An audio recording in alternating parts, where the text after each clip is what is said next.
Dapatkah langkah kecil di antara sunyi menuntun pada cita yang tak terbayangkan?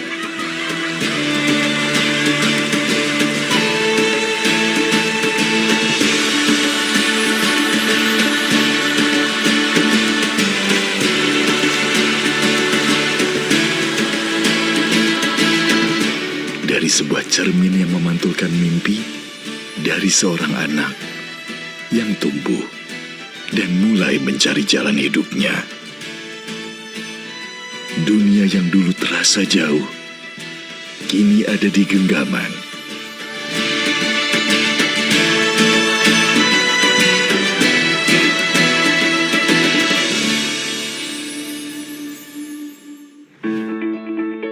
Universitas terbuka hadir membuka jalan bagi siapa saja, dari mana saja, untuk terus belajar dan berkembang. UT menawarkan fakultas dan jurusan yang beragam untuk menjangkau segala minat dan potensi.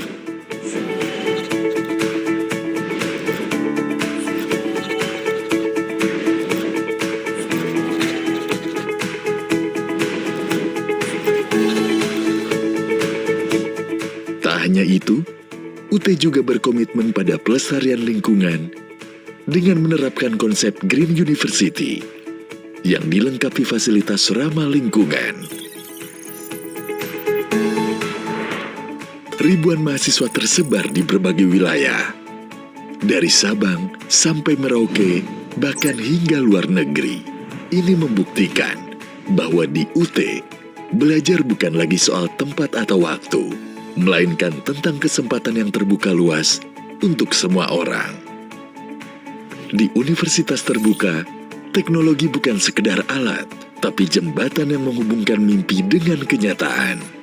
Berbagai inovasi pembelajaran dihadirkan, mulai dari tutorial berbasis AI, siaran radio, UT TV, hingga dunia virtual dan metaverse.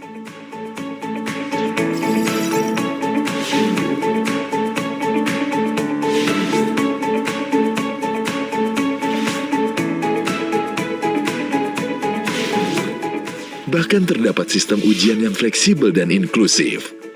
UT memastikan akses pendidikan menjangkau seluruh pelosok, dari kota hingga desa. Dosen dan tutor UT hadir melalui layar, suara, dan ruang digital. Dengan teknologi, menjangkau yang jauh, menguatkan yang ragu, membimbing setiap mahasiswa menuju ilmu tanpa batas waktu, tanpa jarak yang menghalangi. Universitas Terbuka memiliki 775 dosen tetap yang tersebar di seluruh Indonesia, serta memiliki 35 profesor dengan target peningkatan 2,5% per tahun. UT juga didukung oleh ribuan tutor aktif yang memfasilitasi pembelajaran. Setiap langkah kecil yang konsisten, lambat laun menjelma menjadi pencapaian besar. Universitas Terbuka tak hanya tumbuh, tapi terus membuktikan kualitasnya.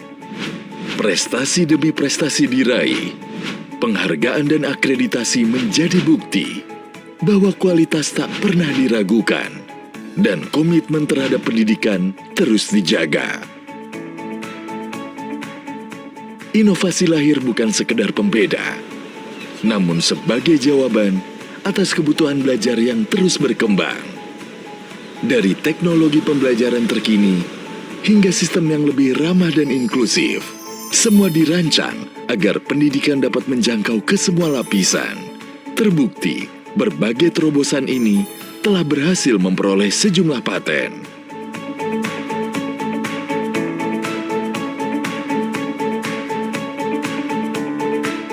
Pendidikan adalah kehidupan yang terus hidup. Mari kita jadikan ilmu sebagai bentuk eksistensi diri kita sebagai manusia yang terus ingin belajar. Semoga cita-cita kita semuanya untuk menjadi mahasiswa yang menempuh pendidikan di Universitas Terbuka ini akan lahir sebagai manusia-manusia yang hebat. Harapan saya buat mahasiswa UT jangan pernah kecil hati dan jangan pernah patah semangat, dan mudah-mudahan membuat kita komit untuk bisa menyelesaikan perkuliahan di UT. Semangat terus! Harapannya semoga universitas terbuka di era globalisasi ini dan juga di era digital tetap berkualitas dan tetap menjangkau yang tidak terjangkau. Pendidikan berkualitas di Indonesia terus merambah kemana-mana.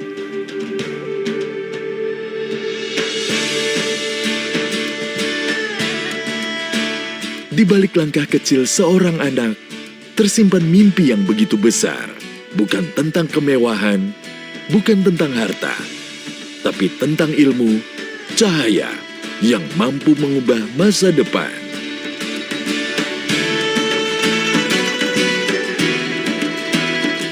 Terkadang ingatan membawa kita kembali ke awal, ke masa saat dunia adalah taman bermain yang luas dengan penuh rasa ingin tahu.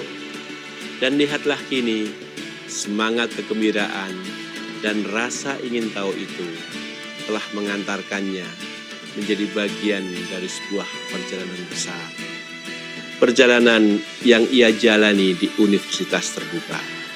Tempat impian dan potensi tak pernah berhenti bertumbuh.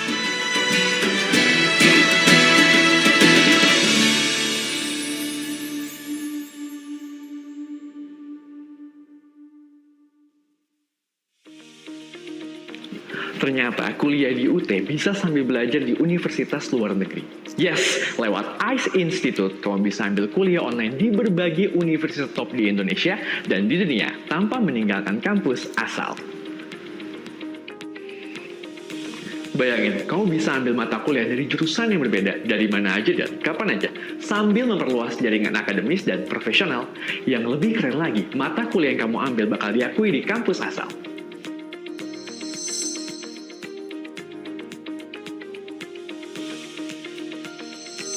Awalnya, aku sempat ragu untuk ikutan program ICE Institute ini. Tapi setelah aku coba, ternyata sistemnya keren banget. Mata kuliah yang aku ambil juga nggak cuma relevan dengan jurusan aku aja, tapi juga diakui oleh kampus asal. Jadi nggak pusing kehilangan SKS atau waktu kuliah. Proses validasinya juga gampang banget, tinggal koordinasi langsung beres deh. Aku sempat mikir bakal ribet ngambil kuliah online dari universitas lain. Tapi ternyata platform ICE Institute ini super gampang dipakai. Pilihan mata kuliahnya banyak banget. Awalnya takut ngurus izin ke kampus bakal ribet. Tapi ternyata gampang banget. Prosedurnya jelas dan nggak berbelit-belit. Jadi nggak ada alasan buat nggak coba.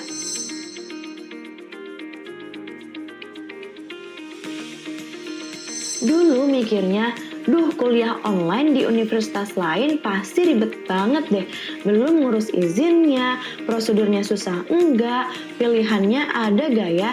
Tapi setelah lewat ICE Institute semuanya dimudahin banget. Proses izinnya juga ternyata gampang banget loh.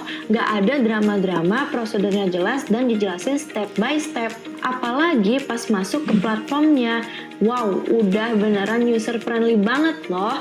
Mata kuliahnya juga banyak banget pilihannya. Karena ICE Institute itu full online, kalian bisa akses materi kapan aja, di mana aja. Mau belajar dari rumah, coffee shop, atau sambil liburan, semuanya bisa. Fleksibel banget kan? Selain itu, ICE Institute juga memiliki fitur-fitur yang menarik yang ngebuat belajar jadi semakin semangat. Mulai dari pembelajaran video yang nggak ngebosenin, forum diskusi yang super helpful, sampai ada ujian online-nya loh. Semuanya bisa kamu akses melalui laptop dan handphone. Setelah lulus kuliah, kamu pasti ingin mendapatkan pekerjaan yang sesuai minat dan skill kan? Di ICE Institute, kamu bisa kembangkan minat dengan mengambil mata kuliah di luar fakultas utama, sehingga kamu lebih siap memasuki dunia pekerjaan yang semakin kompetitif.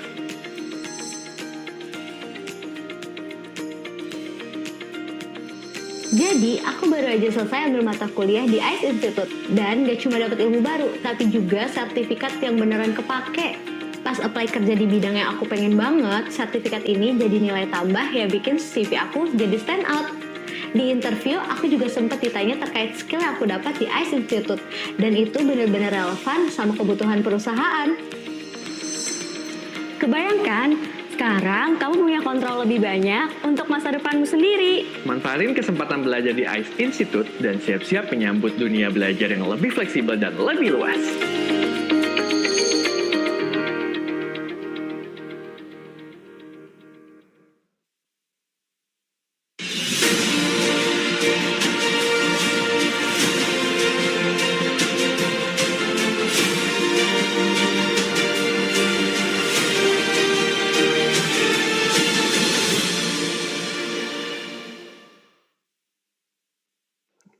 Assalamualaikum warahmatullahi wabarakatuh. A very good morning to everyone, distinguished speakers, honorable university leaders, ladies and gentlemen.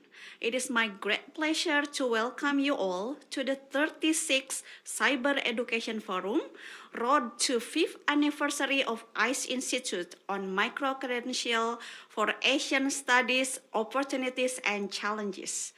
My name is Maya Puspitasari, and it becomes my privilege serving as your moderator for today's session. On behalf of ICE Institute and OU5, I would like to extend our sincere appreciation to all participants for taking the time to join today's webinar. This Cyber Education Forum reflects our shared commitment to advancing innovation in higher education and strengthening regional collaboration through open and distance learning. ICE Institute is an integrated digital learning platform that connects students, professionals, and lifelong learners through a unified learning ecosystem. Together with OU5, a collaborative network of 5 open and distance universities in Southeast Asia comprising Universitas Terbuka Indonesia, Sukhothai Thammathirat Open University Thailand, the University of the Philippines Open University Philippines, Hanoi Open University Vietnam, and Open University Malaysia. We are committed to expanding access to quality education and promoting collaborative initiatives across the region. In line with this shared mission, today's Cyber Education Forum aims to provide valuable insights into the development and implementation of micro-credential in Asian higher education while fostering stronger collaboration among universities in the region.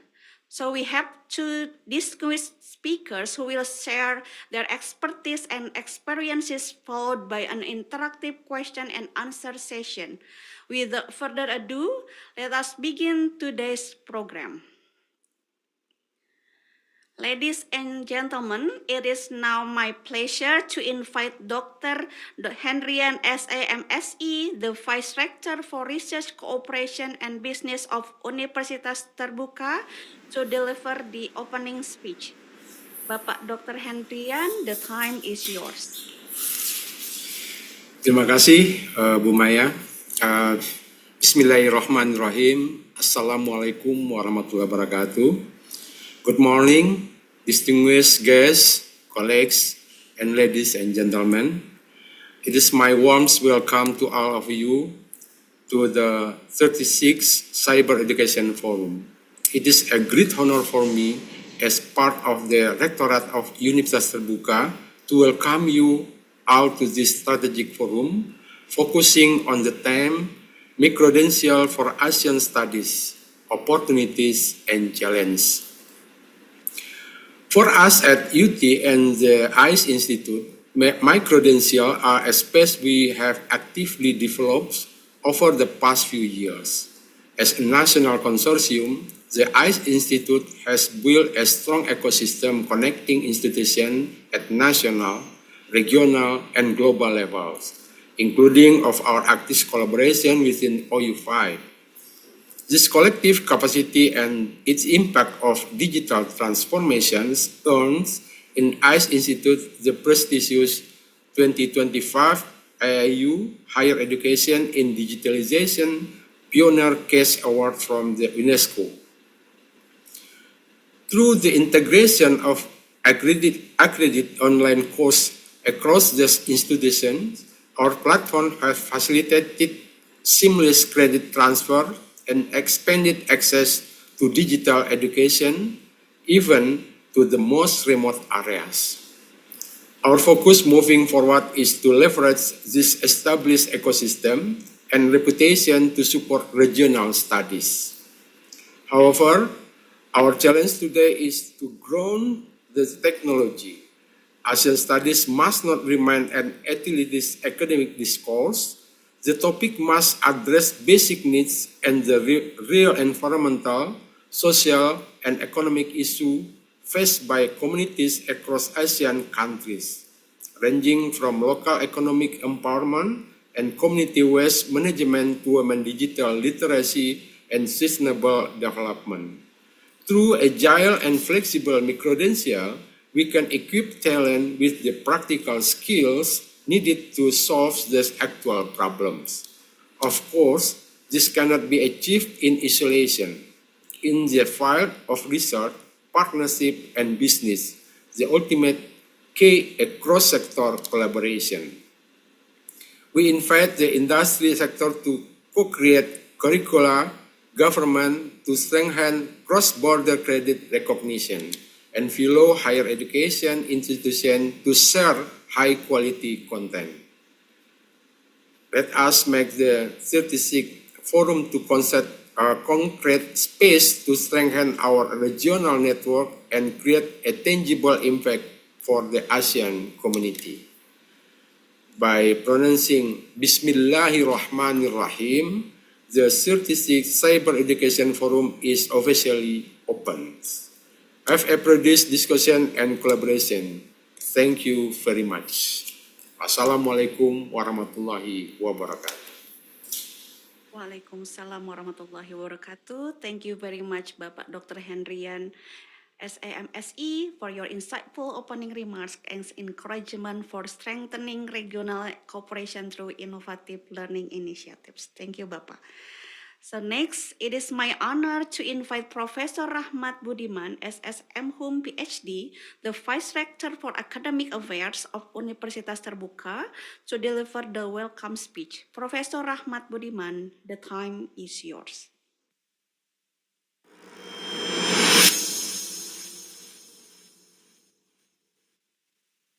Assalamualaikum warahmatullahi wabarakatuh. A very good morning, distinguished speakers, our respective colleagues from the OIVAD University, Open University.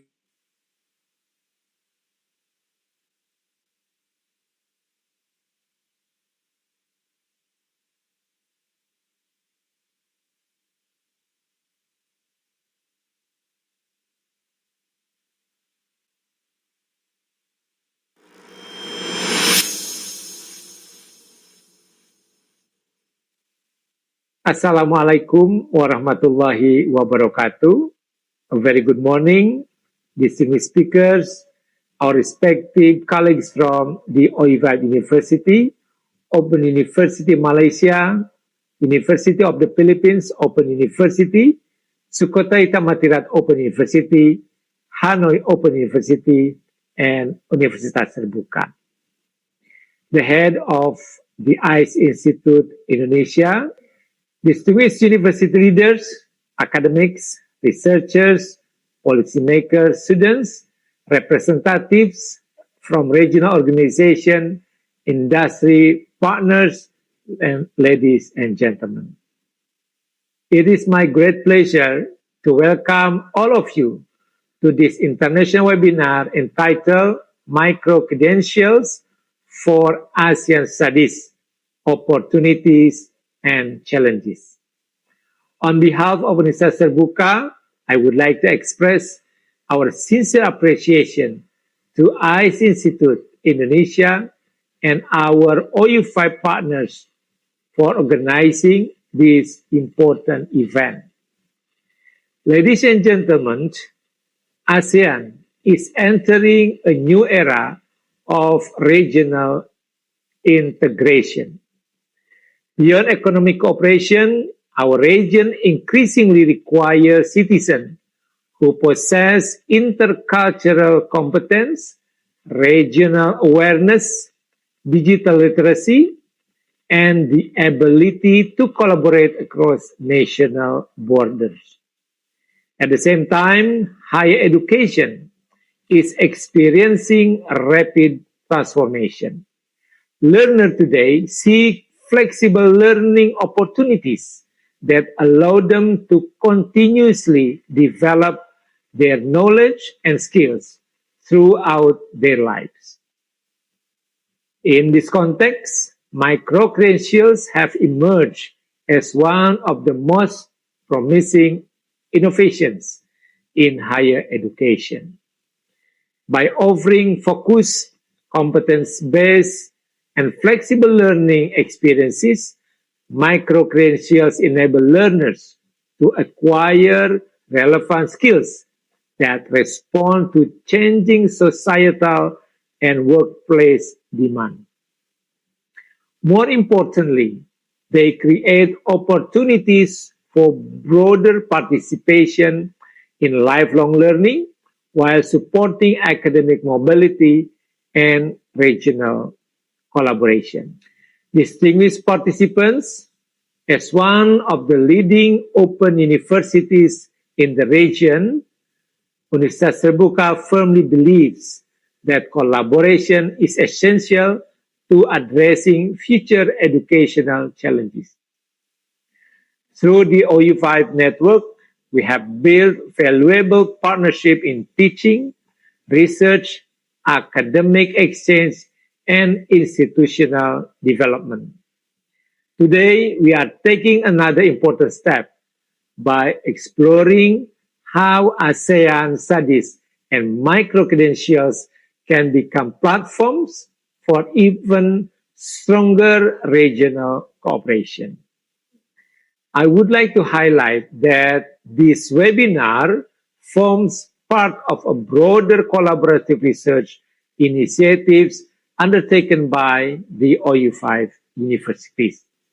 This joint research explored the opportunities, challenges, and institutional readiness for developing cross-crediting mechanism and microcredential programs among open universities in our region. Through this initiative, we seek to generate evidence-based recommendations that will strengthen regional academic collaboration and create more flexible learning pathways for our learners. I sincerely hope that today's discussion will generate innovative ideas, practical recommendations, and future collaborations among universities, regional organizations, governments, and other stakeholders. More importantly, I hope this webinar will inspire us to continue working together to build a more inclusive, connected, and resilient ASEAN through education. Ladies and gentlemen, I would like to extend our deepest appreciation to our distinguished keynote speakers for generously sharing their expertise and experiences with us. We are honored to welcome Associate Professor Lorena Jane Saludades, Program Chair of the Graduate Certificate and Master ASEAN Studies at the University of the Philippines Open University, who will share valuable insights on teaching ASEAN studies through open and distance learning and the lesson learned from implementing innovative learning practices. We are equally privileged to welcome Mr. Broto Wardoyo, PhD, Chair of Department of International Relations of Universitas Indonesia, who will discuss the best practices from regional organizations in promoting ASEAN awareness and regional citizenship through micro-credential initiatives. Finally, I would like to thank all participants from across ASEAN and beyond for joining us today. Your presence demonstrates our shared commitment to advancing education, strengthening regional cooperation, and preparing future generations to contribute positively to our ASEAN community. I wish you all a productive and inspiring webinar. Thank you very much. Wassalamualaikum warahmatullahi wabarakatuh. Waalaikumsalam warahmatullahi wabarakatuh. Thank you very much, Professor Rahmat Budiman, SSM, PhD, for your inspiring welcome remarks and continued support for international academic collaboration. Ladies and gentlemen, we are now moving to the first presentation of today's Cyber Education Forum. Our first speaker is Assistant Professor Lorena Jen Saludades, Program Chair of the Graduate Certificate and Master of Asian Studies at the University of the Philippines Open University or UPOU. She has extensive experience in Asian studies and open and distance learning and has been actively involved in developing educational programs that promote regional understanding and cooperation. Today, she will deliver a presentation entitled Teaching Asian Studies in Open and Distance Learning, Lesson Learned and Best Practices. Please join me in warmly welcoming Assistant Professor Lorena Jen Saludades. Ms. Saludades, the time is yours. Hey, good morning, everyone. Thank you very much. So maybe can I just ask assistance for the slides?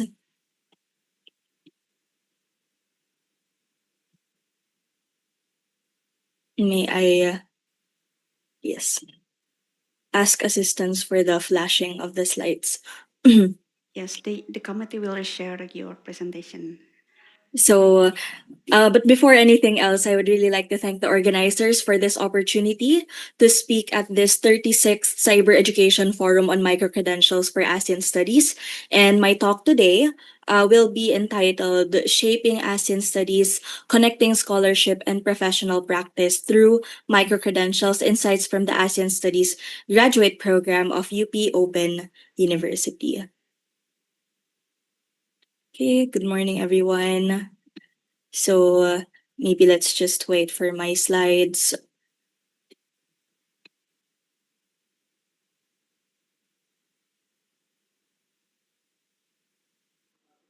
Yeah, it's still loading. All right. Miss Lorena, hang on. Okay. So maybe in the interest of time as well, I'll just give a brief overview of what this presentation will be about. So there are 4 parts to the presentation. First, I will tackle the question, why ASEAN Studies? So I will begin with why ASEAN Studies scholarship emerged and how this shaped the ASEAN Studies graduate program. And then I will draw, after that, what have we learned? I will draw from the program's experience to examine who studies ASEAN and then why do they pursue it and how do they apply this knowledge professionally. And then from these insights, okay, maybe we can proceed to the second slide. And then from these insights, we will identify opportunities and challenges for ASEAN Studies micro-credentials. And finally, I will introduce the UPOU micro-credential roadmap and the CNNC as an example of translating an ASEAN perspective into a focused competency. In this way that we also see a practical case use, an example of how we actually implemented these so-called ASEAN micro-credentials. So next slide, please. Heading to our part 1, let me first briefly introduce the ASEAN Studies Graduate Program.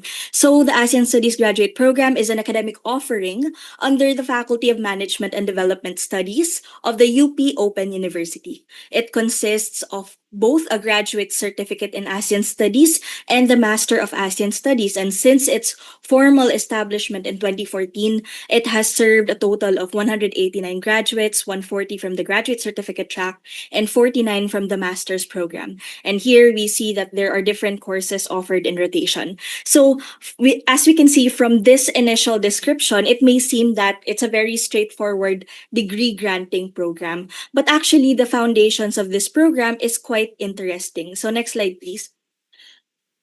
When we look at other professions, degree programs are usually guided by particular professional need. And identifying this professional need is quite important, especially in the development of microcredentials. So this is why I'm really posing this dilemma, this question. So there is an existing profession, an existing professional track, and degrees are created to prepare people for that specific line of work. Now, but in the case of the ASEAN Studies program, it is somewhat different. ASEAN Studies did not necessarily correspond to one clearly defined profession, but it was formed and created because there was actually a demand in developing ASEAN Studies knowledge, consciousness, and also identity. Next slide, please. So we come to the question, why ASEAN Studies Scholarship? Actually, as I've mentioned, it arose from a need. So during the first ASEAN Education Ministers meeting held in Singapore in 2006, the need for ASEAN Studies was discussed as a means of engendering ASEAN consciousness, encouraging greater people-to-people interaction, strengthening regional bonds, and also fostering that so-called ASEAN identity. And this call for an ASEAN Studies Scholarship was actually reaffirmed during the 12th ASEAN Summit held in Cebu City. The importance of an institutional collaboration there was emphasized, particularly promoting ASEAN awareness, supporting ASEAN community building, and facilitating this so-called regional we-feeling among the peoples of ASEAN. And as we can see uniquely from the beginning, ASEAN Studies was not designed to fill an occupational requirement or occupational role. It was part of a larger project of ASEAN community building. And the creation of the ASEAN Studies program was a response to this need of ASEAN Studies scholarship. Next slide, please. And therefore, there's a regional need, and therefore there is a regional response. So in April of 2008, 5 open universities in the region responded to the call for ASEAN Studies. And these were Universitas Terbuka in Indonesia, Open University Malaysia, Sukhothai Thammathirat Open University in Thailand, Hanoi Open University, and University of the Philippines Open University. So these institutions, later known collectively as OU5, began mapping out a unified ASEAN Studies framework, an ASEAN Studies curriculum for learners in ASEAN and even beyond. So this was not a one-year meeting. It was a multi-year collaborative effort, and in fact, it's still ongoing right now. We have continuations to that. The OU5 research, it occurs annually, biannual. It even has its biannual meetings. So from its inception in 2008 until the program's formal approval back in 2014, even the curriculum, the framework, the development of the core courses, these emerged from conversations and collaboration among these 5 open universities. Next slide, please. So, but what exactly did this collaboratively developed program understand ASEAN to be? How did we understand ASEAN as the OU5? So within this framework, ASEAN was understood in 3 interconnected ways. First, it was understood as a geopolitical region. Second, as a collaborative multilateral organizational entity. And it is also understood as a region bound by common agreements. And why am I highlighting this? Why am I highlighting how did the ASEAN Studies emerge? So this allows us to better understand the discipline and therefore provides us with a relevant insight into mapping how this may therefore be developed into microcredentials. So we can see here there is a distinction when we how we see ASEAN studies and Southeast Asian studies as well as other forms of area studies. Of course, the regional context remains fundamental to ASEAN studies. So we still have components of area studies. We still need to understand socio-cultural, political, economic backgrounds of these individual states and societies within Southeast Asia. But we cannot also understand ASEAN without that understanding because that's the background, understanding the context by which the ASEAN organization operates. However, ASEAN Studies goes further or has a different focus, really focusing on what happens when these states are taken together as an ASEAN collective. What are the new dynamics that emerge when they interact through ASEAN's shared agreements, norms, institutions, and practices? So, once the ASEAN member states engage collectively, this actually creates a different dynamic that inherently forms that ASEAN, something very ASEAN. So I have to clarify though, we do not position ourselves authoritatively that we are defining ASEAN studies. We want to clarify that. Rather, in our understanding and implementation and the experience of the program, we see ASEAN studies as part of a continuing co-creation of ASEAN identity, of how ASEAN is understood, how it is appreciated, constructed on grounded perspective and experiences. So next slide, please. We see how ASEAN here is manifested in our content, in method, in access. So we demonstrate this co-creating of the meaning of ASEAN studies, even in our formulation and down to the implementation. We see the program is ASEAN not only because ASEAN is its subject matter, but also because of how it was created, whose perspectives it brings together, and whom it allows to participate. So in terms of the content, as we've mentioned, this is arising from the OU5 collaboration. We were able to harness knowledge and perspectives that were developed from within the region. It harnessed expertise from across ASEAN in developing its courses and its learning materials. Now, in terms of its method, the curriculum emerged through dialogue, through collaboration, through shared ownership among these 5 ASEAN Open universities. And also, I have to emphasize the ASEAN in terms of access. The Open University nature of OU5 actually contributes greatly to the identity of the ASEAN program, and it is equally important because these institutions operate through open and distance learning. They have the potential to provide region-wide access to ASEAN studies. So they can transcend geographical borders, they can engage working professionals, and therefore lowering the barrier to graduate level study. So next slide, please. So, but there's still this central tension. Now we understand that ASEAN study. Now we understand what ASEAN studies is as a discipline. We can see approaching micro-credentials, we are left with a central tension. So juxtaposing it with ASEAN studies scholarship, we know micro-credentials are usually highly specialized, focused, closely aligned with specific industry or professional needs. And now this poses the question, what exactly would an ASEAN Studies micro-credential look like? How can it be relevant? What are particular professions or workplace needs that it would address? Because theoretically, it's easy to think about it, but in practice, are we really able to create those alignments and that relevance? So although ASEAN Studies did not arise, so this is something we're glad to see that although ASEAN Studies did not arise specifically to serve professional and workplace needs, it does not mean that ASEAN Studies has no direct connection to professional practice. In fact, the connection became very emergent and it was even proven in the actual delivery of the program. Next slide, please.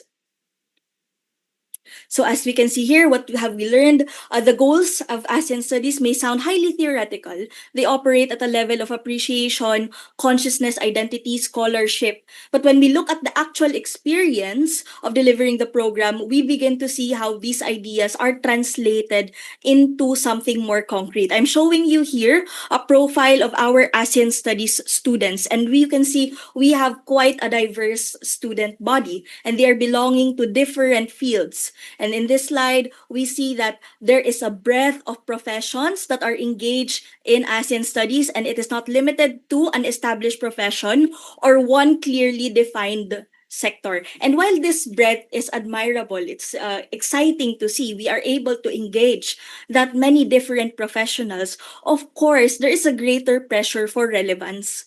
We need to, as a program, ensure that the program is responsive to the needs of all of these individuals and the interests that drew these people to apply to our program in the first place. So next slide, please. Now, looking at our admission essays, so this is something that we really look into to try to see whether the program remains responsive. There are reasons they indicate why they engage in the program. we see that some pursue ASEAN studies simply out of interest. The program is unique, it creates uniqueness, and therefore creates curiosity.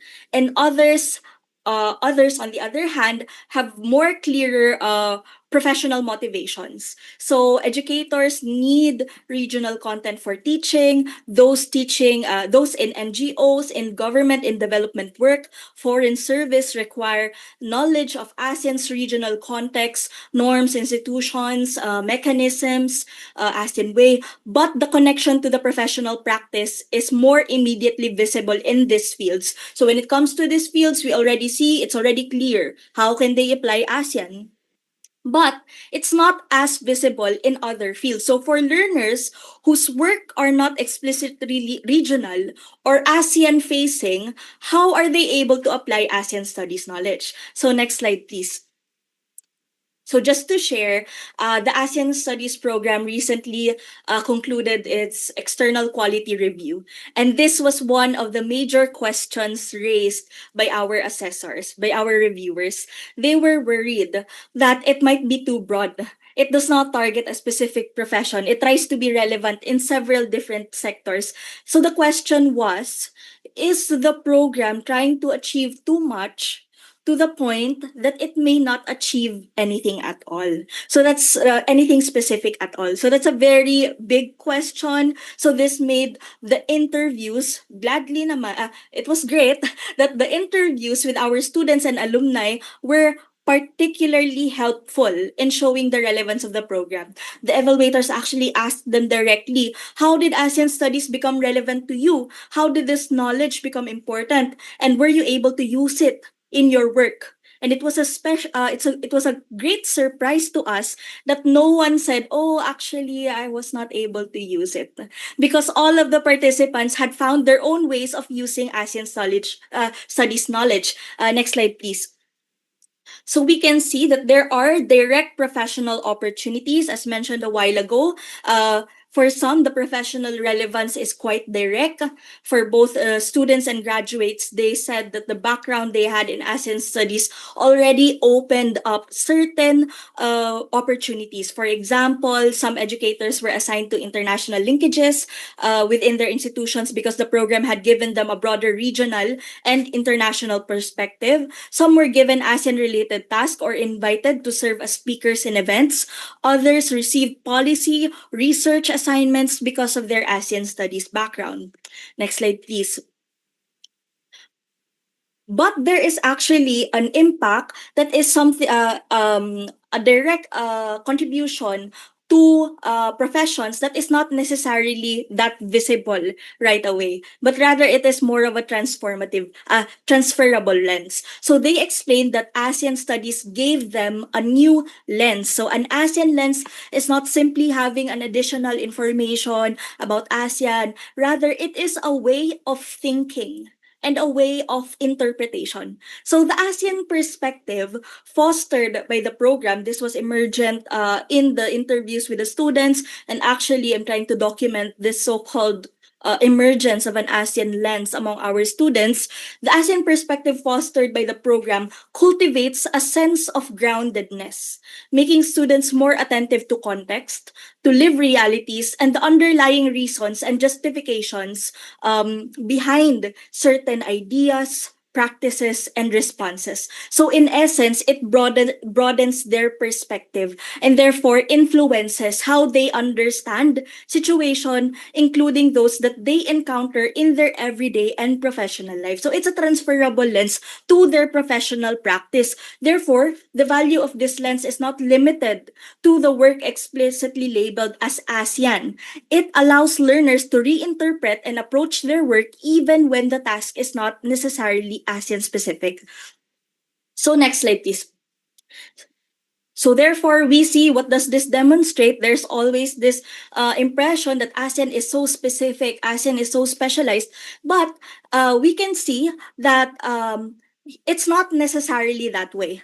it is not something difficult to imagine its applicability in ordinary professional situations. But through the experiences of the ASEAN program, we realize that ASEAN is not limited as we think. An ASEAN perspective is not intended for one profession, it is cross-cutting way of thinking. So the way of knowing can shape the ways of acting. It's a very important paradigm because it can also translate into concrete, tangible outcomes. Next slide, please.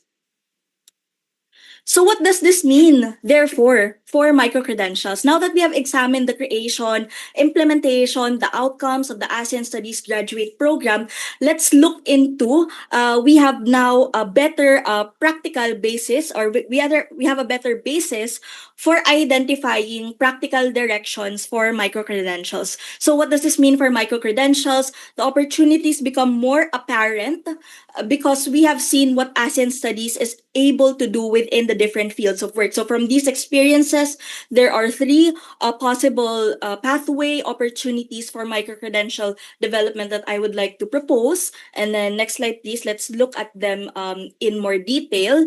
The first opportunity is for professionals whose work directly engages with ASEAN. So this is more clear. For them, the relevance of an ASEAN microcredential is already apparent. It's not something that they necessarily still need to discover. So this includes for those who are in foreign service, diplomatic and consular personnel, government officials, and so on.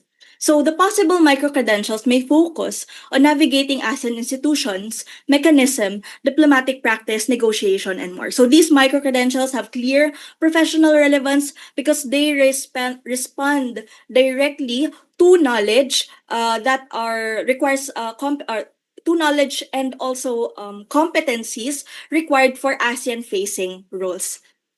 Next slide, please.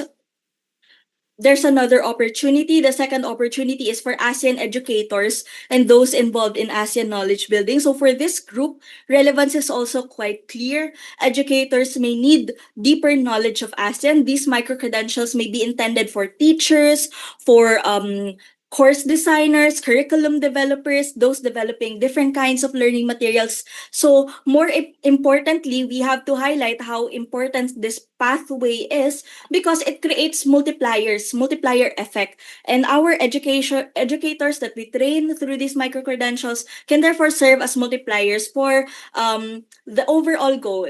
This actually, the microcredentials that we can develop through this can contribute to the original goal of developing ASEAN studies in the first place, which is ASEAN consciousness.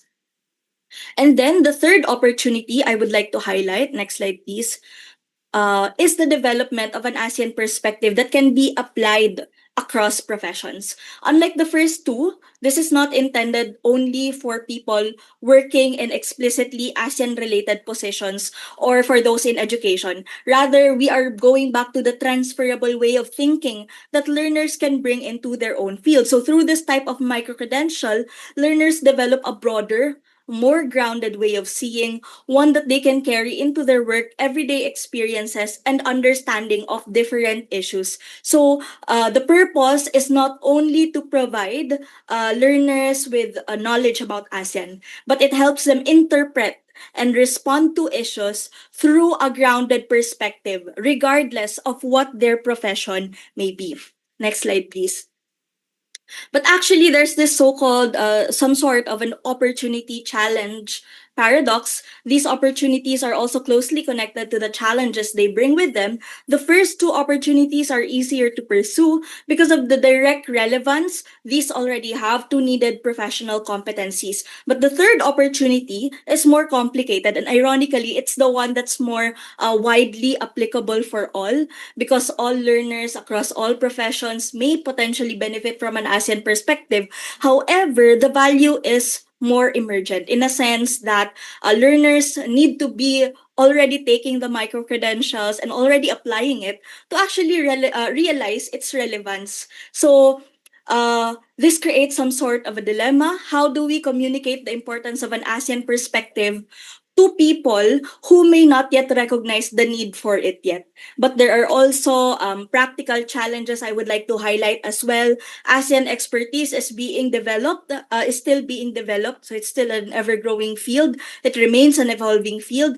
ASEAN itself as an institution faces continuous questions, criticism on its effectiveness, credibility, relevance, and also the broader sphere. It operates within a regional and global architecture shaped by changing political, economic, social, and security pressures. So those are different kinds of challenges that we have right now in pursuing these kinds of micro credential pathways being proposed. Next slide, please.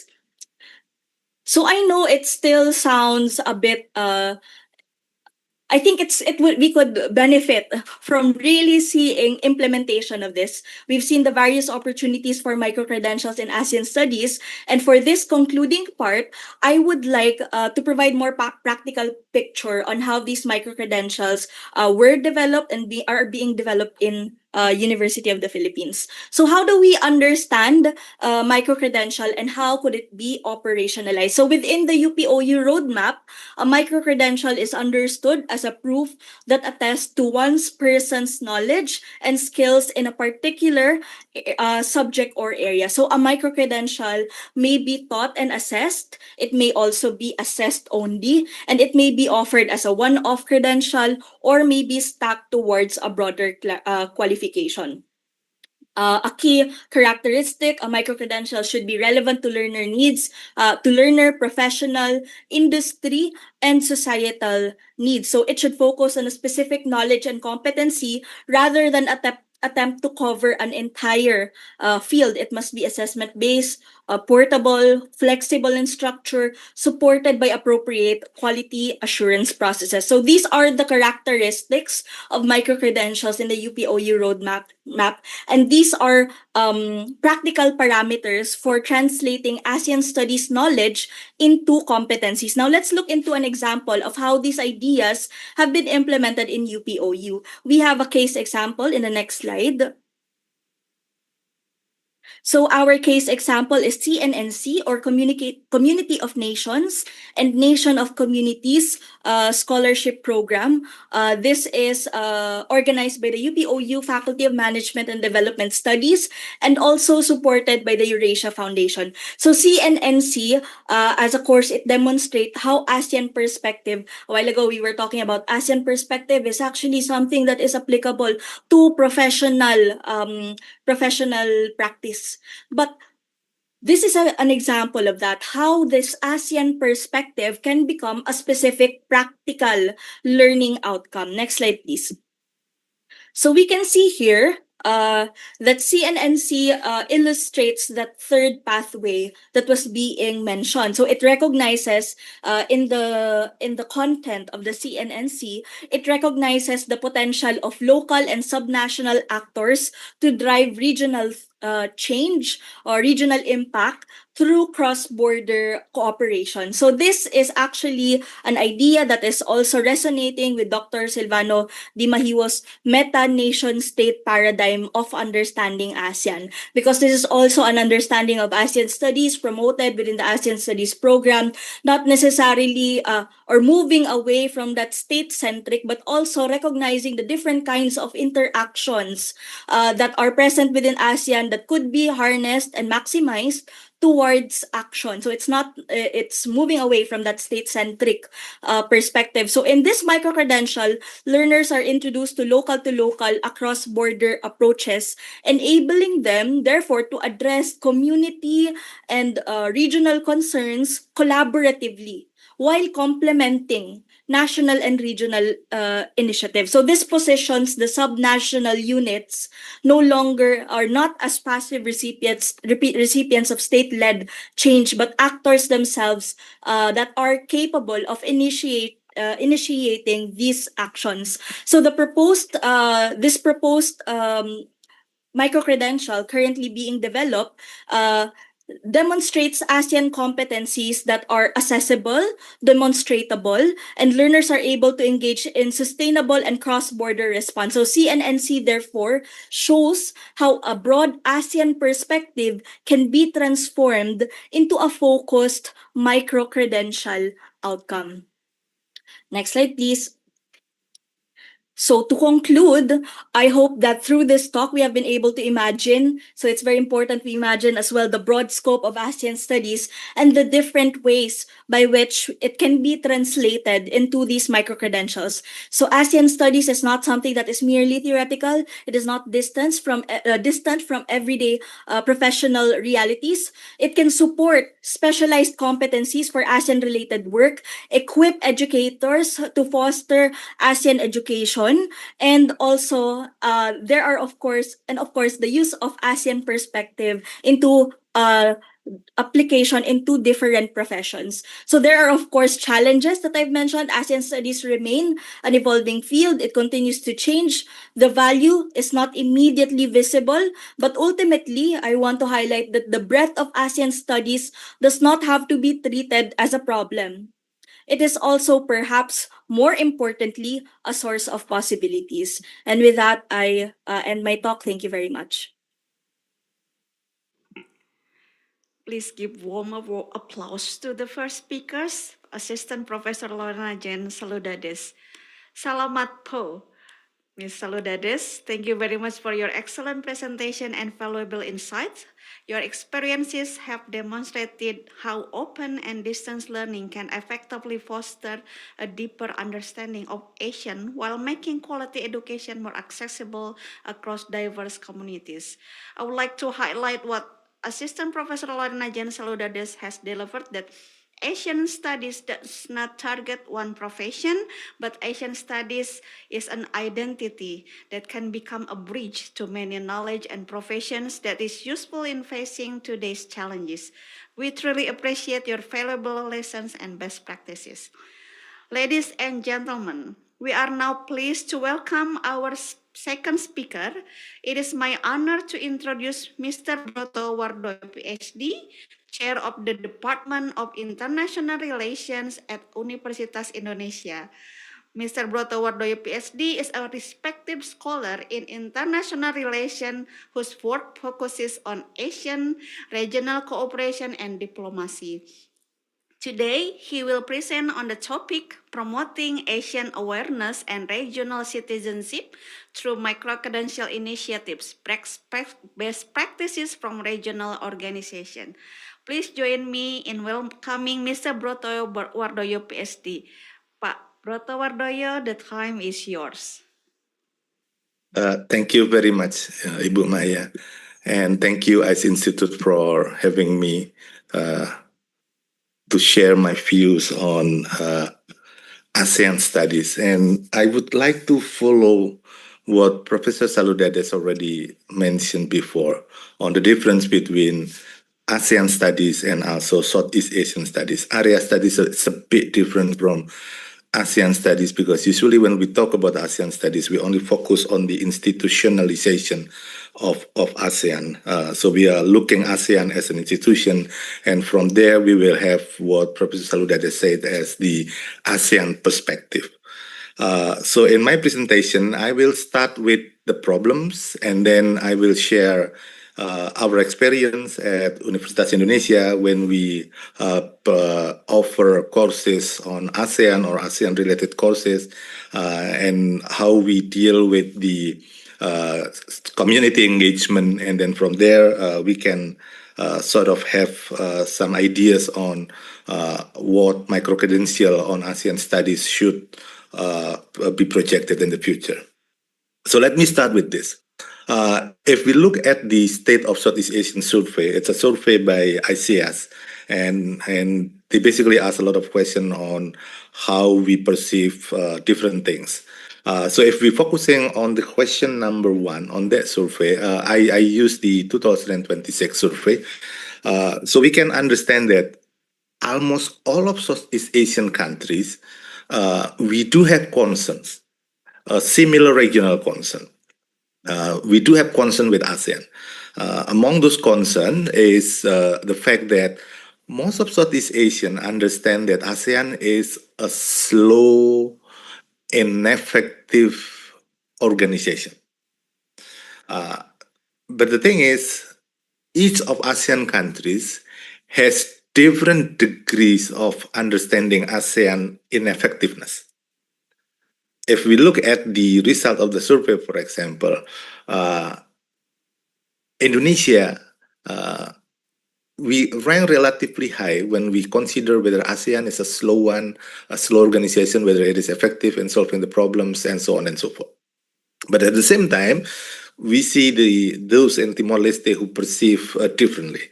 They still understand, yes, ASEAN is slow, it's relatively ineffective, but they still need it.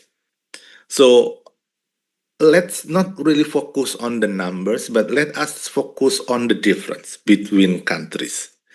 It basically suggests that even when Southeast Asian says ASEAN is a slow and ineffective organization, we still have different level of how effective is ASEAN, how useful is it, how slow is it. So it's basically suggests us we do have ASEAN perspective on the slow and ineffectiveness of ASEAN, but we have different degrees of ASEAN perspective in each of Southeast Asian countries. So this is the first survey that I want to share with you. The second one is when we try to look on, so how should ASEAN handles all of these issues in Southeast Asia? Be it great power rivalry, the ineffectiveness or the slowness of ASEAN in managing inter-state relation in ASEAN or other issues. We also see a different understanding among those in Indonesia, those in Myanmar, those in Timor-Leste, and so on. So again, it suggests that, yes, we want to develop ASEAN perspective, but somehow each member countries have their own understanding, has their own perspective. This is the second survey. It's still from the same survey, the State of Southeast Asia in 2026, and it's also from the question number 9. So if you look at the original source, you will find basically a similar data. The third one is when we talk about what is the requirement, if we still want to basically use ASEAN, if we still consider ASEAN as an important organization that will be able to solve all of the problems that we have. Again, the numbers suggest that we do have different understanding on ASEAN. So when we talk about, are we aware of ASEAN? To those who live in Indonesia and to those who live in the Philippines, for example, do we have a similar level of awareness? Do we have a similar understanding on what should we do in the future? Or even when we talk about whether we have a relatively similar sense of belonging on ASEAN. So it suggests that we want an ASEAN perspective, but somehow our understanding of ASEAN perspective is different. And why is it matters? Because when we want to develop micro-credentials, for example, we will have to be able to identify, so what is the competencies that we really want to get from those micro-credentials? I do understand that different professions require different competencies, but when we talk about profession related to ASEAN, then we need to have a similar basis, basically. And how are we going to do it if our awareness and our sense of belonging and our understanding is different? So those are the first main and foremost challenges that I think we need to consider when we want to develop a micro-credentials on ASEAN. Not to mention that Professor Salida has already mentioned about this. When we talk about ASEAN studies, whether it is a broad subject and how we going to dissect this broad subject into different courses, into different competencies, and then into different micro-credentials. So those are the other issues that we need to really think about when we want to develop micro-credentials on ASEAN studies. So looking at those three survey from the State of Southeast Asian survey, we can learn few things basically. The first one is, yes, we all refer to ASEAN, but our reference is not similar. We do have national contexts that shape our diagnosis on ASEAN. Some of us primarily see ASEAN has an internal problems, an institutional ineffectiveness, but others focus that we can still use ASEAN in dealing with external geopolitical pressures, for example. And these different diagnoses produce different expectation among ASEAN member countries. And therefore, we have to consider ASEAN as a negotiated regional community. In ASEAN, we understand that ASEAN already developed 3 different communities, but still, the way we perceive those communities are somehow different from one another. In the case of Indonesia, we have what we call as Network of ASEAN Studies in Indonesia. It's basically an effort, an inter-university effort to develop sort of our understanding of ASEAN, how we perceive ASEAN, and what kind of agendas we have to propose through ASEAN. But again, if you look into, even in Indonesia, if you look into details, there are different level of awareness, there are different level of understanding between, for example, Jakarta and other part of Indonesia.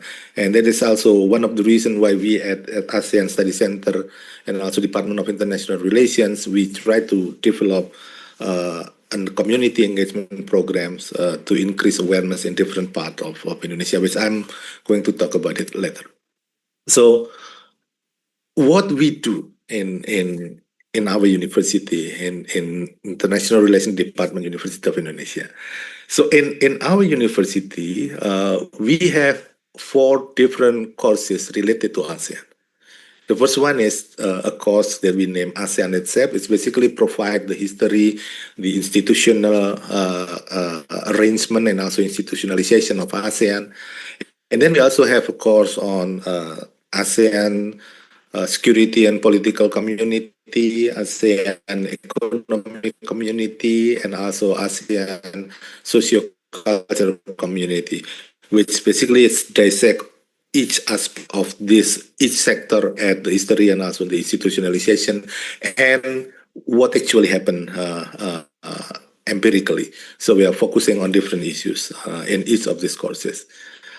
In addition to that, we still ask our students to learn or to take course on the Southeast Asian dynamic. We call it Southeast Asian dynamic. Southeast Asian dynamic, which is basically area studies. So ASEAN studies, we cannot escape the area studies. So these two must be taken together. It must be given together to all of the learners, all of the students, in order for them to grasp a clear ideas on what ASEAN studies is and what can we develop in the future. So in the case of our university, the challenge is not really on the absence of the substances knowledge, but basically because we are university basis and we always focus on the analytical capabilities, we are not really focusing on the practical skills, which is, I think, micro-credentials should focus on that practical skills instead of focusing on the analytical capabilities. So what we develop in our university, it goes beyond building awareness. we want our students, we want the learners to be able to explain ASEAN, to have certain competencies, specific competencies, in understanding different issues, different sectoral issues. But again, this is the problem with universities, and in this case, it's our university, because we are really focusing on the academic part of competencies. We are not really focusing on the pragmatic, practical, and skills. But of course, we equip our students with clear understanding on each of these communities, what are the issues, how we can develop cooperation in these different issues, and so on. And in addition to the formal education system that we provide to our students, in our university, we also develop some sort of community engagement programs that we call ASEAN Literacy. And we also set up ASEAN Corners in different schools in Indonesia. Up to today, in 2026, this program, we already conducted this program in 7 different schools across Indonesia, from the North Celebes to the Central Java, but I don't think we already did it in the eastern part of Indonesia, in Papua, for example, or in the western part of Indonesia, in Aceh, for example. So the idea is basically, if we can propose sort of ASEAN-related contents, not only to the university student, but also to high school students, junior, senior high school students, or even those in elementary schools, then we will be able to garner the awareness. So we will be able to have a sort of equal awareness across Indonesia. So in this program, we introduce ASEAN to the students. In addition to class presentation and so on, we also develop sort of, we call it ASEAN Corner, which is basically, it's a library related to ASEAN. And our professors who focusing on this program, they also create different books, mostly are comics books, to introduce the history of ASEAN, what is ASEAN, and how we in Indonesia looking at ASEAN differently from those who live in other countries, and how we can cooperate in the future, and so on. So this kind of intervention, basically, the basic idea is to increase our awareness and our understanding. So in the future, when we want to develop different competencies related to ASEAN, it will be much easier. So that's our experience in dealing with all of this ASEAN studies, ASEAN perspective in Indonesia. So now, what about microcredential? Somehow I am amazed, and I also happy to hear what Professor Saludades already done in the Philippines. I think they were somehow ahead of us in Indonesia, because they already managed to establish different sets of courses related to ASEAN, and in fact they already managed to match those courses with practical needs in the Philippines, for example. So I think when we want to develop microcredentials in the case of Indonesia, the challenge is not really to fit what that we have, the 4 courses that we have, into a microcredential. But the challenge is how to identify which competence matter the most. When we talk about competence related to ASEAN studies, I don't really think that this kind of competence should only focus on the academic side, but it should also focus on the practical side. When we talk about different issues that we in ASEAN face, we somehow have a similar sense. For example, when we look at the survey of Southeast Asia, almost all of the Southeast Asian countries agrees that currently we are facing a threat from the degrading environmental issues. So we do have issues with climate change and so on and so forth. We have natural disasters across Southeast Asian countries. So that can be an example of what kind of competencies that we can develop in in microcredential on ASEAN studies, by understanding that most of Southeast Asia are prone to natural disaster, for example, then we will be able to understand so what ASEAN have done in tackling the issues, what kind of agreement, what kind of cooperation mechanism that we already developed. So this basically can serve as the basis for the competence that we want to reach when we talk about micro-credential. There is just one example. The other examples will be when we talk about the issues of waste, for example, the ocean waste. Most Southeast Asian, especially in the archipelago of Southeast Asian, facing a similar issues with how to deal with waste and the ocean waste. So this is another example that we can take and we can develop in our micro-credential program. So by focusing on these specific competencies, I think we will be able to develop micro-credential on ASEAN studies, and it will be also important not only for students, academics, but it's also important for professional who really works on these issues. One thing that I want to conclude my talk so that we have more time for discussion is ASEAN is a very complex institution. Among the number of meetings that they have over the years is increasing. And if you talk with diplomats, they are stationed or they are assigned in ASEAN issues, you will be able to understand the complexities of ASEAN as an institution. But that complexities is not something that will prevent us from having a similar awareness, a same level of awareness, a same level of understanding, and that can be a good basis for all of us in Southeast Asia if we want to really know one to another. So I believe that if we be able to identify the competences that matter the most for all of us in ASEAN, then micro-credential program can bridge not only the depth and formal education and the reach of community engagement through a focus and accessible ASEAN competencies. So I think, Ibu Maya, I will stop here and looking forward for the discussion. Thank you.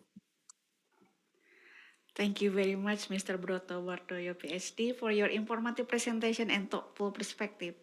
And I think I would like to highlight two things that you mentioned about the challenges in creating ASEAN micro-credential, sense of belonging and level of awareness, Pak Broto. And I really appreciate how Universitas Indonesia is already well prepared in encountering the challenges by, for example, making the Asian literacy and Asian corner at schools. And you mentioned that you have developed for Asian courses, and then you mentioned as well that micro-credential is not impossible, but then we need to make sure that which important or which point that we need to highlight more or we need to focus more in creating the micro-credential. Once again, terima kasih banyak Pak Broto Wardoyo. Please give a warm applause to Mr. Broto Wardoyo, PhD. And ladies and gentlemen, we now come to the interactive question and answer session. Participants who would like to ask question may either raise your virtual hand, type your question in the chat box. And when asking your question, please introduce yourself by mentioning your name and institution.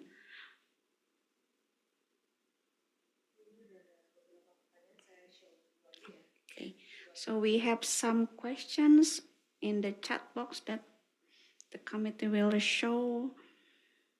Okay, from Rarat. Okay, we have Dia.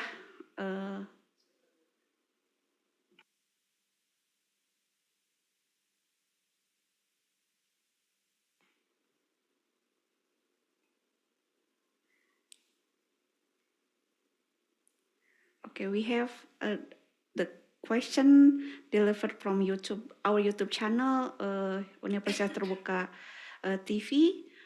To both of the speakers, how many SKS or credits are awarded per semester for the micro-credential program? Additionally, during which semester is participation in the micro-credential program most advantageous? So I would like to invite Ms. Warna Jansaludades first to answer the question. Ms. Saludades? Okay, thank you very much. So in the case of the ASEAN Studies program, the micro-credentials there are actually still undergoing, it's still in the final stages of proposal and approval. So we don't have an exact answer to that yet. But normally, based on the UPOU micro-credential roadmap, what we do is some sort of unbundling. Some of these courses are creditable towards certain, some of these courses are creditable towards different subjects. But due to university policies, we still have this 9-unit crediting rule. So only 9 units total. So some of these micro-credentials can range from 0.5 to 1 unit. So that's usually the kinds of credits that are available. And then they are we're creating roadmaps for it to be creditable towards certain courses. At this point, the connection is with regard to elective courses. And then these could be taken up, these micro-credentials could be taken up to subtract from the number of elective courses that you need to take within the program itself. So at this point, it's still fairly new. I have to be honest. While we already have ideas, what I presented a while ago are reflections and learnings from our academic program delivery. But at the same time, it's still fairly new. And the issue a while ago on really looking into professional competencies wherein these micro-credentials are applicable, it's still some sort of a gray area. We've found some connections. But this is still something we're getting to learn. We're getting to understand how it becomes applicable. So yeah, so in terms of the crediting, that's the structure. It takes away from it takes away, and then hopefully it stacks up, lead up to taking away courses from the taking a formal course from the entire master's degree or graduate certificate, if that is the interest. Okay, thank you very much, Ms. Saludades. Pak Broto, any additional answer? Yes, in UI, it's basically similar with what Professor Dadis have in UP.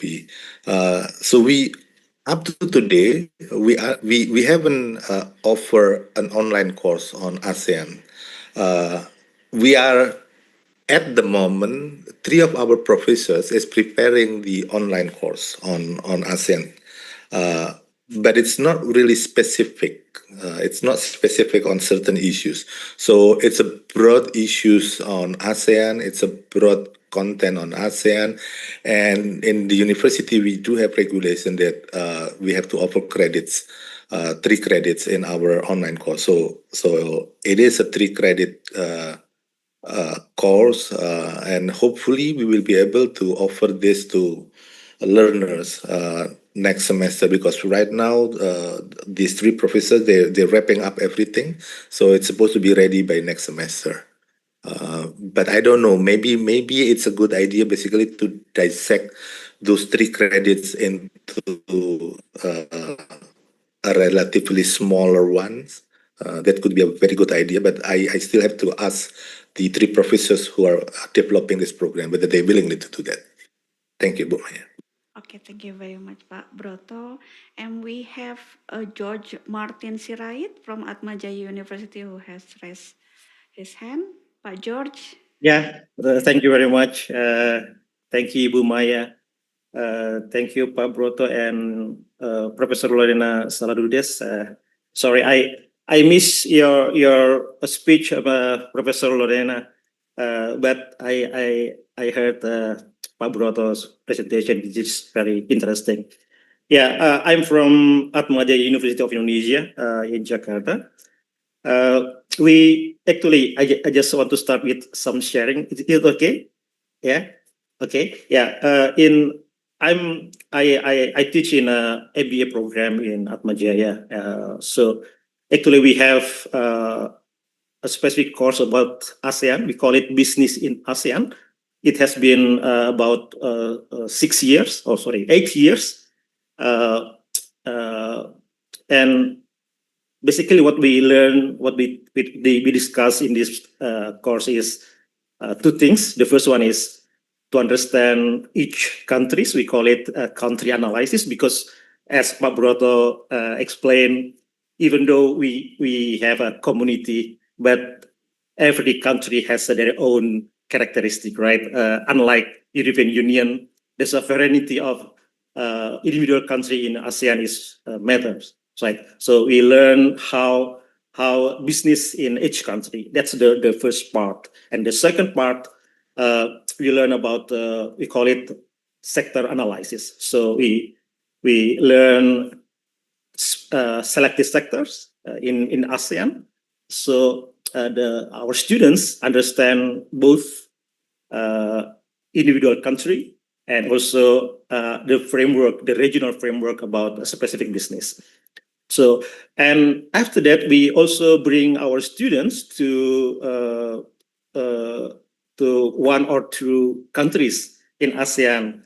Last year, we went to Singapore, and actually this year we'll go to Vietnam. So our students can have a kind of experiential learning in each country.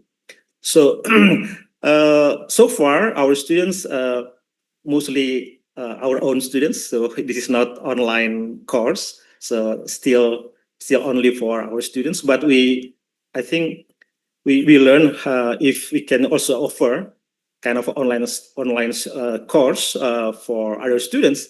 So this is, I think, the interesting opportunity for us to to develop our course here. And I look for kind of other opportunities if we can work together, to develop this course. We call it Business in ASEAN because most of our students are employees in multinational companies. Only maybe 10% of them fresh graduates. Most of them working in any companies, mostly in the multinational companies. So they are at the end of the course. Usually they will develop kind of a business plan. So after understand the countries, individual countries, and also the regional framework, and then they have to provide kind of business plan or proposal. What kind of business that they will start if they want to start a business in Philippines or in Thailand, based on understanding and knowledge that they get from the course. I'm looking for if there is an opportunity to work together. Thank you, Ibu Maya. Thank you very much, Pak George. Ms. Lodades, any thought of what Pak George has already mentioned? Yeah, so I think actually I heard he was not able to tune into my presentation, but actually this is going back to some of the points I mentioned. It's quite interesting that the ASEAN Studies program in itself did not develop with a professional alignment in mind. So that was what happened with the program. But actually, it doesn't mean that we're no longer looking for professional alignment, because through the maturity, I think this is something that is arising due to now that the program is maturing, and also now that we already have alumni. What is happening is these alumni, they are coming from different kinds of industries. So we have alumni from Department of Finance, and then we have alumni who are policy tax researchers. We have alumni who are in Congress, who are they're already scattered. So we're already starting to get this kind of pool of individuals who already have this insights, because what we do in the ASEAN program is we actually take our alumni and we bring them back into the program, have them to conduct lectures, have them to bring insights from their work and how it becomes, for example, if they have recommendations on the improvements of our courses, because the starting point of our courses, the goal of the ASEAN program is really just to foster ASEAN consciousness. It was at that theoretical level. But because the program is maturing, we are heading towards that kind of direction, or it becomes a possibility. We don't want to remove that initial heart, the core of that program, but it's now opening up possibilities to these kinds of more professional micro-credentials tracks, and having more specialized courses. Some of them even come back to me to say, we need to establish this kind of course, I can help with it. So this is the collaborations that we do with our alumni, and it's brought about that now that the program is already maturing. So with regard to that kinds of collaboration, of course we're open-minded to that, though I have to mention, still in that process of maturing, I don't know if the capacity is already there, but we are getting towards that direction. But of course, we're open to discussions. Let's see. That my English is already used up. Anyway, so something along that lines. Yeah. Thank you thank you very much, Pak Broto. Any additional thought? Yeah, the problem with our university is because we are focusing more on the cognitive side of the learners. So we do not really provide our students with practical experience. We do introduce them to practical aspect, the empirical aspect of ASEAN's related studies. But it is not really the focus of our program. So when we talk about collaboration in specific sector or specific issues, I don't know whether it can be an institutional collaboration, but certainly we can have different degrees of collaboration on that one. And I forgot to mention that the 4 courses that we offer, those are for the undergraduate students. For the graduate student, because we only have small units, small credits in master program. So in the master program, we only have 1 course is related to ASEAN. So it's only 1 course, but it's encompassing the 3 different communities in ASEAN. So it's a much more intact, concise course that we offer. So again, Pak George, looking forward if you want to have a discussion on collaboration. Thank you, Bu Maya. Thank you very much, Pak Broto.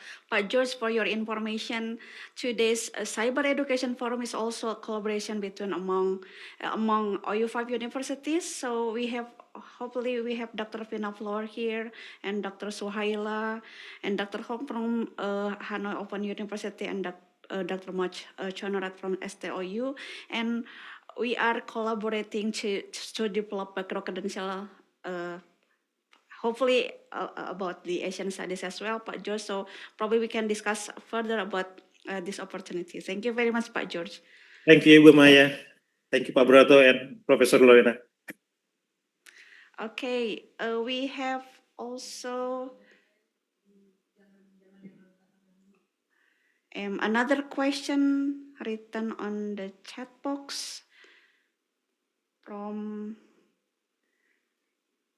Agus Priyono. So what is the role of universities in ASEAN, particularly in Indonesia, given the increasing number of world-renowned universities establishing and operating campuses in Indonesia? The question is intended to Pak Broto. So Pak Broto, any answer for that question? Yeah, this is government policies, basically, opening up the education sectors to foreign universities. And our own position in IR department, Universitas Indonesia, we do not see them as a competitor.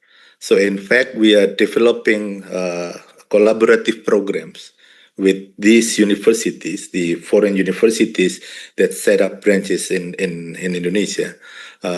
So that is our attitude. But when we talk about ASEAN studies, we will always have the upper hand, basically.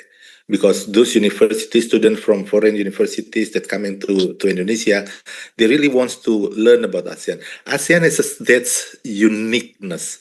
It's different from any other regional institution. People sometimes complain about ASEAN, especially we in Southeast Asia, we complain about ASEAN, but somehow ASEAN managed to tone down great power rivalries, and that is kind of the uniqueness. Of course, we are frustrating with all of this ASEAN ways attitude. It's very difficult to achieve sort of an agreement uh, in ASEAN, but still. Scholars around the world, professionals around the world, they consider ASEAN as an important institution that they need to understand. So my own perspective and in our department, we are not really concerned with those universities opening branches in Indonesia. We consider them as a prospective partners. It's the same way. I also mentioned about the network of ASEAN studies in Indonesia, which is not only in our university. We also have done with in UGM, UNAN, and other universities across Indonesia. And by being a network, it basically put us in a better position when we have to talk with other partners. So that will be my response, Ibu. Thank you. Thank you very much, Pak Broto. And we will now move to another question from the chat box.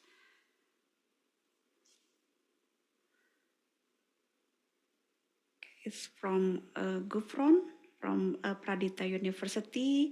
My question is beyond academic recognition. Are there any ongoing discussion within the OU5 network to collaborate with employers, professional associations, or government agencies so that Asian microcredentials become trusted credential for recruitment and professional mobility across member countries?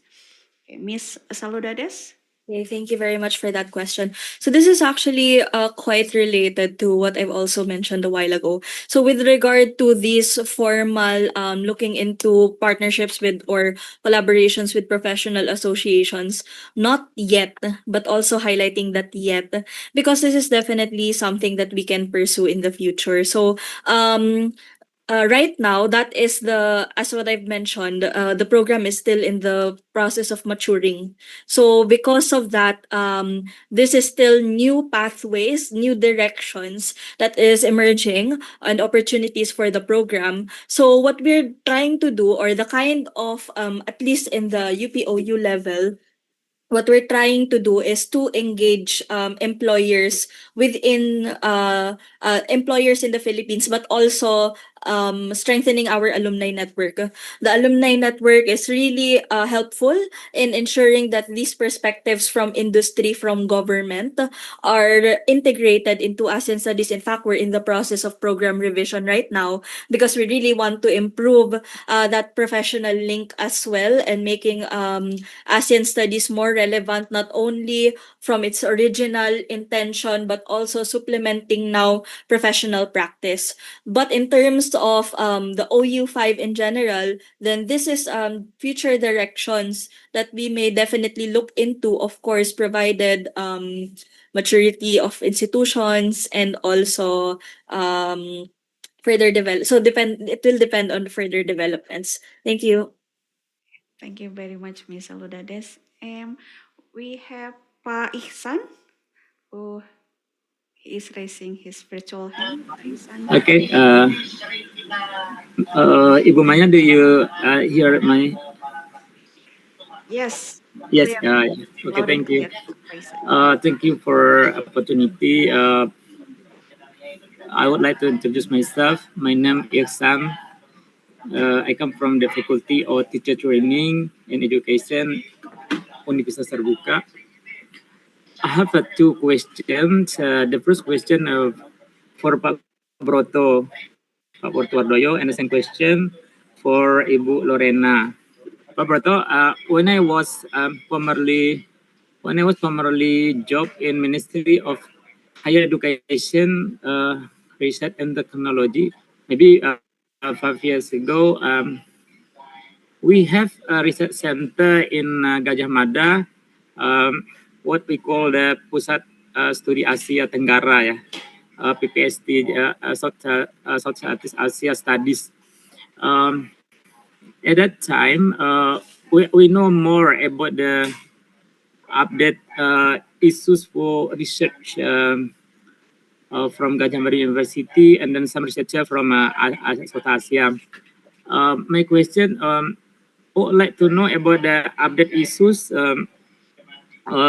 for ASEAN studies, especially research methodology or application related to education, yeah, related to education and economic development.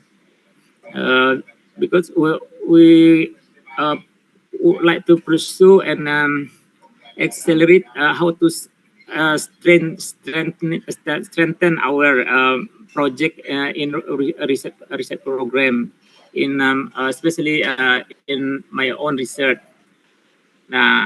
So update issues for the research right now. What PSST in Gajah Mada until now, yeah, and then also ada university, Indonesia University. The second question for Ibu Lorena, not much people know about the micro-credential in context ASEAN. So I do hope you explain us about the advantages or opportunity for the people, especially for teachers, course tutor, what for they have to master ASEAN competency, for example, and then maybe you can tell us about, you could tell us about the scholarship and opportunity short course, maybe something like how to master ASEAN competencies, and how to promoting promoting them to many people in the world, And the second for Miss Lorena, please tell us about the recognition prior learning in micro-credential in your country. For example, if the student have follow the 2 years program, maybe in their formal job, after that they continuing to study at by using micro-credential platform. So do you recognize the prior learning of the student before?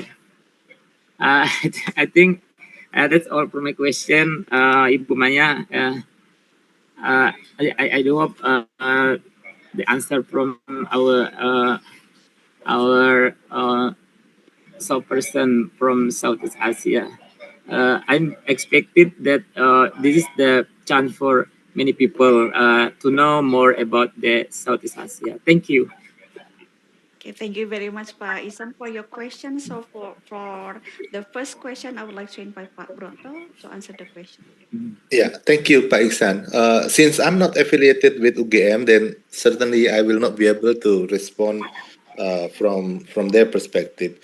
But at our university, at UI, our international relation department is focusing on ASEAN. That for sure, because ASEAN is sort of the core region that we have to really focusing on. In addition to that, for research, we also have ASEAN Study Center, which is the place that I also affiliated with. And ASEAN Study Center, the ASEAN Study Center of our university, is the coordinator for Center for ASEAN Studies, which is basically it's a coordinator of other ASEAN Study Center in different universities together with UGM, because UGM also have ASEAN Study Center. And as a coordinator, as a national coordinator, our main activities or our main duty is basically to connect ASEAN Study Center in Indonesia with our partner abroad. So currently we have two very active networks in Southeast Asia and also in East Asia. The first one is NEAT, Network of East Asia Think Tanks, which is they always have a yearly meetings. The next meeting is next week, I guess. So we have meetings in Seoul and also in Tokyo. It discuss ASEAN-related issues. So ASEAN cooperation with, we call it partner countries. So that is the first very active network that we have on ASEAN studies. And the other one is, I forgot the name, but it's basically a network of ASEAN, not only Indonesia, but Southeast Asia, all of the ASEAN member countries, think tanks with China. So China, I think it is represented by Fudan University. So they also have a yearly meeting. We discuss different issues, including education. So as a coordinators, because not all of our professors understand about education, so we usually invite scholars in Indonesia that are focusing on those issues, those topics, in this case, education issues, to be delegates of the meeting. So we did it quite often in the past. Last meeting that we have, for example, because we are discussing about the environmental issues, and we are international relations scholars. We are not an expert on environmental issues. So we invite scholars from the environmental protection department. I think it's from one of the faculty in UI as a delegate. So it is basically our duty as a coordinator. And for research, we also conducted different research with different topic. The current ongoing research is one is on cyber issues, so it's a ASEAN cyber diplomacy, and the other one is on democratization. So that is what we do, Pak. So I will be more than happy to connect scholars from different universities to our ASEAN Studies Center if you want to have sort of a regional network with other universities in Southeast Asia. Thank you. Thank you, Pak Broto, and I would like to invite Ms. Lorena Jan Desel to answer the first and third questions. Okay. With regard to ASEAN microcredentials, we're still in the process of offering our first ASEAN microcredential. And with regard to that, this is something that could potentially be credited should a student want to pursue graduate certificate or Master of ASEAN Studies. Now, so what I can really discuss would be the opportunities with regard to the Master of ASEAN Studies. So as previously mentioned, the ASEAN Studies program, while it functions more of as building ASEAN consciousness, we're glad to hear from our students that it does have some professional applications. So a lot of our students are actually coming from foreign affairs. So they're foreign affairs, and then we have a lot of teachers who are taking ASEAN studies, so they do have it for because one of the requirements really is to have some sort of ASEAN studies, even down to basic education. So this fostering of ASEAN studies scholarship, it helps with that the delivery of ASEAN studies in basic education. But in the case for our foreign service officers, for those who are in government, then they are able to better contribute and also have that understanding of ASEAN when they participate in different kinds of, for example, in policy writing and technical working groups. Those who are in diplomacy, we also have consul generals, we have ambassadors who are enrolled in the program. So it does give them a different kind of perspective, and also in navigating their diplomatic relations, they said that it was a paradigm that did impact how they saw and acted on things. So it's quite it's still, as what I've mentioned, we're still getting to that concretization of actual professional applications, but we see that it is through the maturity of the program, the maturing of the program. There are already, we cannot pinpoint exactly, but there are already manifestations of it affecting professional work. So this is something that we want to further emerge, study, and realize and create eventually more ASEAN-directed micro-credentials. So first, what we have right now would be the CNNC, what Community of Nations, Nations of Community. It's really for those within local government units, national non-government organizations to have that kind of perspective on local to local across border initiatives. How do you collaborate? What are the kinds of possibilities and what are the kinds of initiatives that you may pursue grounded on sustainability frameworks? So that is what we have right now. Now, with regard to the Master of ASEAN Studies program itself, in terms of scholarship, we don't, unfortunately, since the University of the Philippines is the national university and it's a state university, this is subsidized by the government. So the scholarship is really revolving around our Filipino students. So in terms of scholarships, we don't have that, but I've heard that relatively the University of the Philippines is still quite cheaper because we have someone who used to work in UT who inquired with me and is interested in pursuing. Apparently, it's still quite cheaper than other some universities in Indonesia. You might want to look into our website with regard to our fees and whatsoever. But anyway, it's approximately it's 1,000 per unit, but for overseas or non-Filipino rather, for non-Filipino applicants, there is what we call an educational development fee of I'm not quite sure how much, but we have that we put an educational development fee just to remove the subsidy of the government because it is a government subsidized. So we have that. Now, with regard to the recognition for prior learning, we're not there yet, particularly for the ASEAN Studies graduate program. We don't have yet recognition of prior learning, but as it's still quite a young program. We started in 2014. So, and also the with regard to the challenges I've mentioned a while ago, ASEAN is still an evolving field and it's something still growing. So there might be pathways for that later on, but right now I could not speak. Thank you.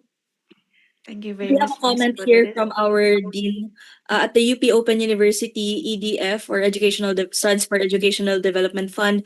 It's a mandatory fee of $150 to $250 per semester for non-Filipino or foreign students. So the regular pricing of our I'm not sure with the conversion, but the regular pricing of our units is 1,000 pesos per unit, and then add on that educational development fund fee for a semester. So more or less. Thank you.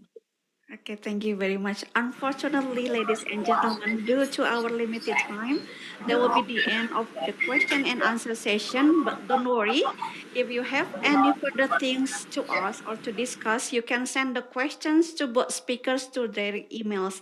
Hope Ms. Lourdes and Pak Broto don't mind to send the email address to the chat box, hopefully. So thank you everyone who actively participate in today's cyber education forum. I believe the questions and responses have enriched our understanding of micro-credential and regional collaboration in higher education.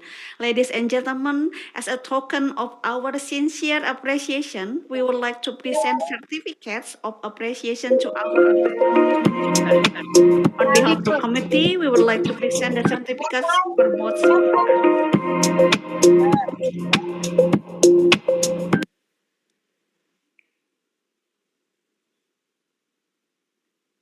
It is the certificate for Assistant Professor Lorena Jansaludades. And the second certificate is for Pak Broto Wardoyo, PSD. Thank you very much once again, Assistant Professor Saludades and Mr. Broto Wardoyo, PhD, for your valuable contribution to today's webinar.